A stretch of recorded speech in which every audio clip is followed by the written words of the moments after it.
Salam alaikum la famille des Z, j'espère que vous allez bien ainsi que tous vos proches. Bienvenue à tous et à toutes pour cette nouvelle vidéo. Aujourd'hui, on va parler de la Fédération algérienne de football, du DTN et de l'équipe nationale A'.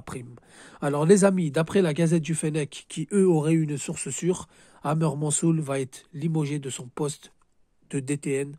Il ne sera plus le DTN de l'équipe d'Algérie, du football algérien, et Majid Bouguera devrait reprendre les rênes de l'équipe A', qui jouera la Coupe arabe FIFA en novembre 2025 au Qatar.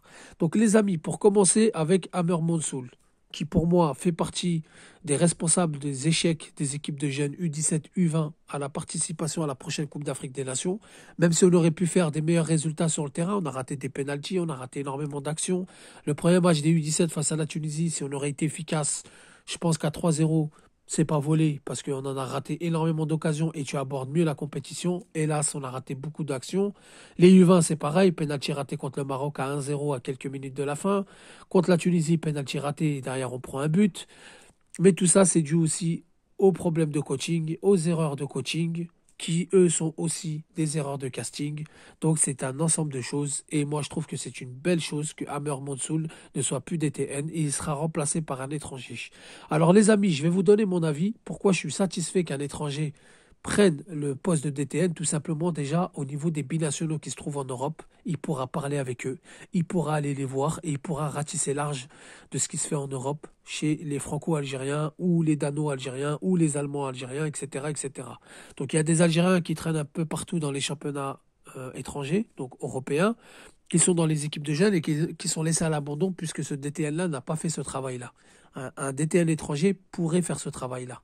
Prenez un DTN français, par exemple, qui travaille, qui bosse, qui est acharné, il pourrait faire cet amalgame entre locaux et binationaux, puisqu'on peut dire tout ce qu'on veut. Lorsque vous avez cet amalgame, ça donne des résultats. Ça donne quelque chose sur le terrain, puisque les locaux sont marginalisés malheureusement et généralement on ne prend pas les meilleurs. Un DTN étranger ira ratisser les meilleurs. Le DTN va nommer des entraîneurs, enfin du moins le président de fédération, qui est Walid Saadi, et président, il est aussi ministre des Sports, donc il occupe deux casquettes. C'est lui, je pense, qui va nommer les entraîneurs, etc. C'est même sûr. Mais le DTN va faire ce travail de ratisser les joueurs qui évoluent à l'étranger. Et ça va ramener à un niveau, on le voit en Afrique, il y a beaucoup de sélections jeunes qui font appel de plus en plus aux binationaux, donc qu'ils ont du talent et qu'ils ont du professionnalisme et qu'ils ont un niveau élevé. Attention les amis, vous connaissez ma position, je ne suis pas anti-locaux, au contraire, je défends beaucoup les joueurs locaux. Mais quand, mais voilà, on a besoin des meilleurs joueurs. Et il y a des bons joueurs algériens qui se trouvent en Europe et qu'il ne faut absolument pas passer à côté. Et pourquoi pas aussi leur offrir cette chance dès leur jeune âge d'intégrer les équipes nationales des jeunes pour qu'ensuite il n'y a pas de difficulté à faire le choix dans l'équipe A. Et ensuite, les amis, pour Majid Bouguera, c'est une très belle chose. Alors beaucoup disent oui, mais on fait du vieux, on fait du neuf avec du vieux, on revient à l'ancienne. Moi, je pense que Walid Sadi, c'est une preuve qui compte beaucoup sur la Coupe arabe. Puisque il ne veut pas prendre le risque de ramener un entraîneur qui va construire une équipe. Ça passe vite d'ici le mois de novembre. Il n'y aura pas beaucoup de matchs amicaux, donc il faut construire tout de suite. Il faut mettre au pas les joueurs tout de suite. Il faut faire un travail psychologique tout de suite.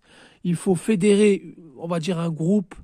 Et ça, Bouguera sait le faire. Et il l'a déjà fait puisqu'il a été champion de la Coupe arabe 2021 qui s'est jouée au Qatar, FIFA, première édition. Et ensuite, il a été finaliste du CHAN, malheureusement battu au penalty où il n'a encaissé aucun but lors de cette compétition. C'est un peu le paradoxe. Et il a perdu face à une très belle équipe du Sénégal, qui, je le rappelle, l'entraîneur de cette équipe du Sénégal nous a battus à la CHAN est actuellement l'entraîneur de l'équipe A. Donc ça prouve que ça bosse aussi chez eux et que Bouguera n'a absolument pas été ridicule. Et c'était surtout ce penalty de Mayous qu'il a raté, qu'il aurait pu mettre au fond des filets pour qu'il soit champion et qu'il ramène 2 titres à l'Algérie. Donc je pense que c'est une bonne chose et je pense que c'est pour préparer rapidement la Coupe arabe pour pas déjà on est tenant du titre donc garder on va dire notre titre, ça serait bien de défendre notre titre au Qatar, un pays qui connaît bien. Moi, je pense que c'est ciblé et c'est très bien ciblé. Bouguera, je suis content. Il va reprendre l'équipe pour la Coupe arabe. Ça prouve que la Fédération algérienne de football va tout faire pour conserver son titre. Et Walid Saadi veut absolument une équipe conquérante. Ça, c'est de bon augure. Donc, les amis, moi, je suis content de ces deux nouvelles, pardon.